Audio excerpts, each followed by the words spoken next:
نحمده ونصلي على رسوله الكريم اما بعد.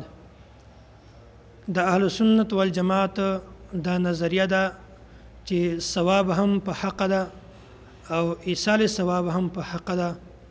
کوم یو کس چې نیک اعمال وکړي او د هغې ثواب ځان ته کیږي دې ته ثواب وایي، او څوک چې نیک اعمال وکړي د هغې ثواب چاته هدیه کړي دې ته ایصال ثواب وایي.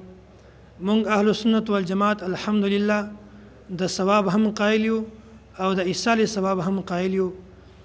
شیخ الحدیث حضرت مولانا محمد زکریا رحمت الله علیه فضائل درود شریف کی و واقعا نقل کړی ده، او شیخ طریقت متکلم اسلام صلات و سلام کتاب کې دا واقعا بیا هغه نقل کړی ده.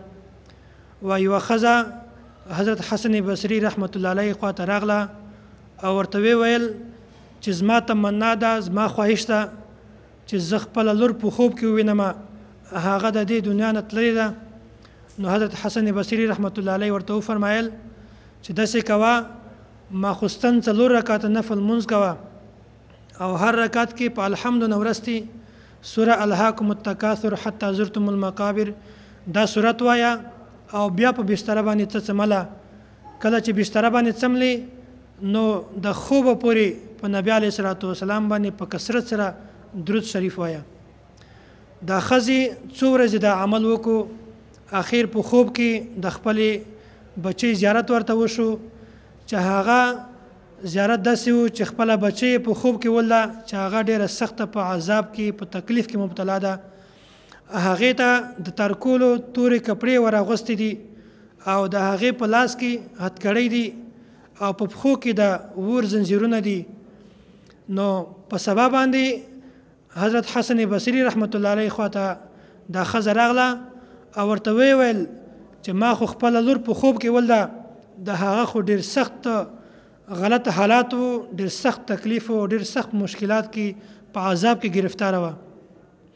حضرت حسن بصري رحمت الله علیه ورته وفرمایل چې ته صدقه وکړه، کیدای شي الله جل جلاله د دې صدقې په وجه د هغې مغفرت وشي.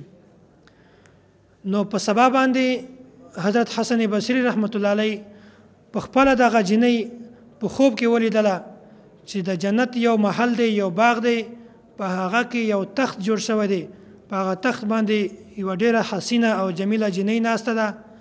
نو هغې ورته وویل حضرت حسن بصري رحمت الله علیه ته، وایي ته ما پیژنې؟ حضرت حسن بصري ورته وفرمایل وایي نه، وایي زه د هغې ښځې لور یم چې کومه ښځه تا ته راغلې وه او ما باره کې دې تمنا وه چې زه خپله لور په خوب کې ووینم. نو حضرت حسن بصري رحمت الله علیه ورته وفرمایل چې هغې خو ستا شکل او هیئت ډېر سخت خراب بیان کړی وي چې هغه په عذاب کې مبتلا ده، نو تا ته خو الله جل جلاله نعمتونه درکړي دي، ته په جنت کې اوسېږي، دا الله تعالی مرتبه ته د څنګه درکړله؟ هغې ورته ویل وایي واقعي چې مونږ او ما سره 80,000 خلک په دې عذاب کې مبتلا وو.